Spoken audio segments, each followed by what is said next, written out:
ሐዋርያ ነኝ ነብይ ነኝ ሜጀር ነኝ ሲግዝ ነኝ ፊፍዝ ነኝ ያለው አንድ ነገር ልንገር በሰሞኑ ቢዝነስ ስትነጥፍ ሄዶ ሲጋራ ይማጨስና ዓለማዊ የሚሰራው ከሆነ ይወዝናት ነግራለሁ መጀመሪያም ከኛ ዘንድ አልነበሩም እንዳልነበሩ ይታወቅ ዘንድ ወጡ ይላል ዮሐንስ ይጽፍ ስለዚህ አሁን በደንብ እነዚህ ሁሉ ተመጣጣብቁ ሚጠራል አሁን በደንብ ነው የሚጠራው አንዳንዶች ለንስሐ እግዚአብሔር ጊዜ እየሰጣቸው ነው ክፍት ነው የምህረት እጁ ቀኑ ሙሉ ተዘርግታ እኔን ጨምሮ ተጠብቀናለች ወደ ትክክለኛው ቦታ እንድንመለስ በልጅነቴ የገባብኝ ወንጌል የተማርኩት አህማድ ያስተማሩኝ ቁጭ ብዬ እኔ ማነበው ቅዱስ ቃሉ ሁሉ ጊዜ መስታወት ይሆንልኝ ቃል ከኖርኩ በኋላ እንዳስኖር የሚያደርግ ቃል አለቀ ማልኖረውን በሰው ላይ እንድጭን የሚያደርግ አይደል ስለዚህ ይጠፋሉ ምንም ጥርጥር የለውም አንዳንዶች ከመድረክ ይወገዳሉ አይተናል እየተወገዱ ነው ሲቀጥል ደግሞ ባስገራሚ ሁኔታ አንድ ነገር ልንገርህ ጴጥሮስ እኮ አንተም ገንዘብን ጥፉ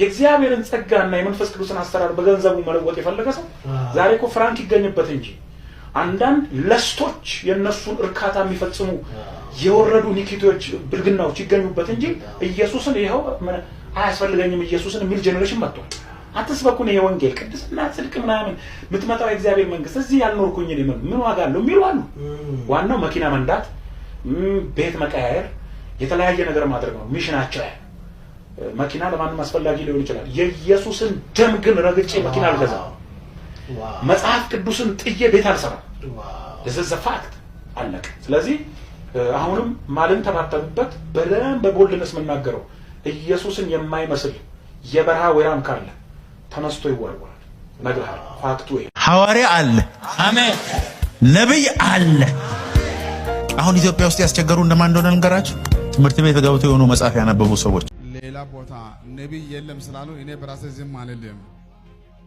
ከዚህ በኋላ የማይቆም ትውልድ ይነሳል የሚሄድ ይነሳል የማይሸማቀቅ የማያሳፍር የጌታ እጅ ያለበት ጠንካራ ሰዎች ከዚህ በኋላ ይነሳሉ ኃይላችሁ ይታደሳል እስቲ ኢየሱስ በዚህ እኔ ዘመናዊውን ሐዋርያነት እናክብረው ወይስ እንቅበረው የሚል አንድ ጽሑፍ ጽፌ ነበር ባንዶ እንግዲህ ሐዋርያት አሉ ብለን የምንል ከሆነ አደጋ ነው ማለት ነው ኢቭን የአንዳንድ የመጽሐፍ ቅዱስ ትምህርትንም ሁሉ ሊወስኑብን ነው ማለት ነው ሚራኩለስ ጊፍትስ የምንላቸው ነገሮች አሉ ብዬ አምናለሁ ምንድነው ሚራኩለስ ጊፍትስ የሚባሉት ልሳን መናገር ትንቢት እና የፈውስ ስጦታ ስቲል አለ ኦፕሬት ያደርጋል ብዬ አስባለሁ እነዚህ ይሄንን ነገር የምናምን ሰዎች ኮንቲኒዩዋሊስት ነው የሚባለው ማለት ቀጥሏል ያጸጋ ስጦታ ዛሬም አለ ብለን የምናምን ሰዎች አይቆመዋል የሚባሉት ሰዎች ሰሰሽኒስቶች ይባላሉ ሲዝድ አድርጓል ብለው ስለሚባል ሰሰሽኒስት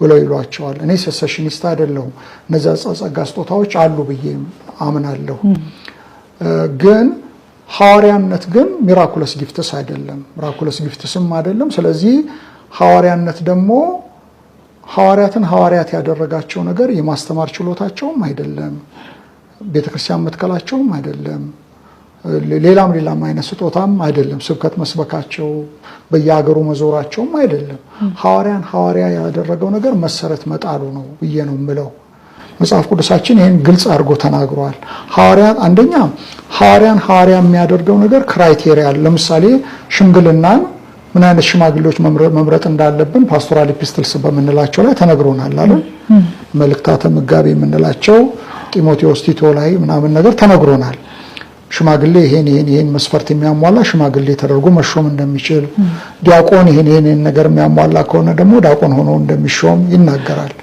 ልክ እንደዛው የሐዋርያነት አገልግሎት ሊስት አውት ተደርጓል ማቲያስን ሲመርጡ እንደምታውቂው ይሁዳ ቦታውን ሉስ ካደረገ በኋላ ማቲያስን ሲመርጡ ጳውሎስ ደግሞ በተለያየ ቦታ ነው ሐዋርያ ነኝ ብሎ የሞገተውን ስትመለከቺ ክራይቴሪያ እኔ ክርስቶስን አላየሁትም ምን አይቼዋለሁ ከጌታ ነው ቀጥታ የተቀበልኩት ሐዋርያቱ አይደለም እኔን ያስተማሩኝ እያለ ነው የሚለው ስለዚህ ማቲያስንም ሲመርጡ ክርስቶስ ኢየሱስን በሱ አንድ ፒክ የተደረገ በሱ በቀጥታ የተመረጠ ትንሳኤ ሙታን ሲነስ ከሙታን መነሳቱን ያየ ምናምን ብለው ነው የመረጡት አንደኛ ሐዋርያ ነው ብለን ለማለት መስፈርቱን የሚያሟላም የለም ከመነሻው እንደውም እንደምታውቂው የነ ካልቪን እነ ሉተር እነዚህ ሌሎቹ የታድሶ አባቶች ሲነሱ ካቶሊክ ቤተክርስቲያን አንዱ የተቃወሙት ነገር አፖስቶሊክ ሰክሴሽን የሚባለው ነገር ነው።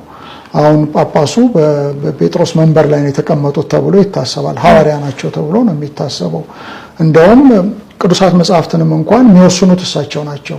ኮንቴክስቱን አይተሽ አይደለም የምታብራሪው፣ ስነ ፍታቴን ምናምን ተከትለሽ አይደለም የምታብራሪው።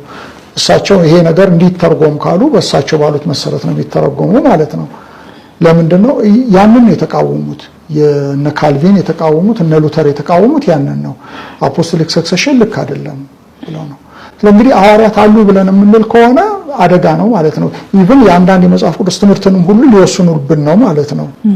እና ቀኖናዊ መጽሐፍትን ሊሰጡን ቀኖና አለቀ ብለን ከእንደገና ሐዋርያት አሉ የሚለው ነገር ኮንትራዲክሽን ነው። እኔ ዘመናዊውን ሐዋርያነት እናክብረው ወይስ እንቅበረው የሚል አንድ ጽሑፍ ጽፌ ነበር በአንድ ወቅትና የዛሬ ምናልባት 25 ዓመት አካባቢ ላይ በጣም እንከራከር ነበር ህይወት መጽሔት ላይ እና እኔ እስከማውቀው ድረስ ኢቫንጀሊካልስ ሐዋርያነት ዛሬ አሉ ብለው አያምኑም ልልሽ ፈልጌ ነው። የኛ አጥቢያ ቤተክርስቲያን ሐዋርያቶች አሉን። ኦሪጂናል ሐዋርያት ናቸው፣ ብራንድ ናቸው፣ በኢየሱስ የተሾሙ ናቸው። በህይወት የሉም። ሙሉ ትምህርታቸውን ግን ትተውልን ሄደዋል።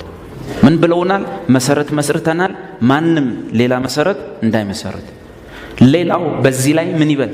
ያነጽ። የትኞቹም የጸጋ ስጦታዎች አሁን ለማነጽ ብቻ ነው። ኦሬዲ አስተምህሮ ወይም መሰረቱ ተጥሏል። ለዚህ ሐዋርያ ነኝ ብትል ምንድን የምትመሰርተው? ምንድን የምትጽፈው አዲስ መጽሐፍ? አሁን ኢትዮጵያ ውስጥ ያሉ ሐዋርያቶች ናቸው አይደሉም? አንዳቸውም አይደሉም። ብታምኑም ባታምኑ አትቀበሉኝ ብትፈልጉ አንዳቸውም ሐዋርያ አይደሉም። ዝም ብዬ ሳንዱን ሐዋርያ ከለ የተባለውን አንዳንዶቹ እኮ ቤስት ጓደኞቼ ናቸው። ሳየው ሐዋርያ አይደለም መጋቢ ነው።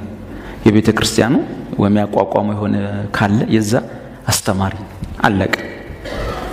ሁሉ መጽሐፍ ቅዱስ ውስጥ ሐዋርያነት 3 ጎን ነው።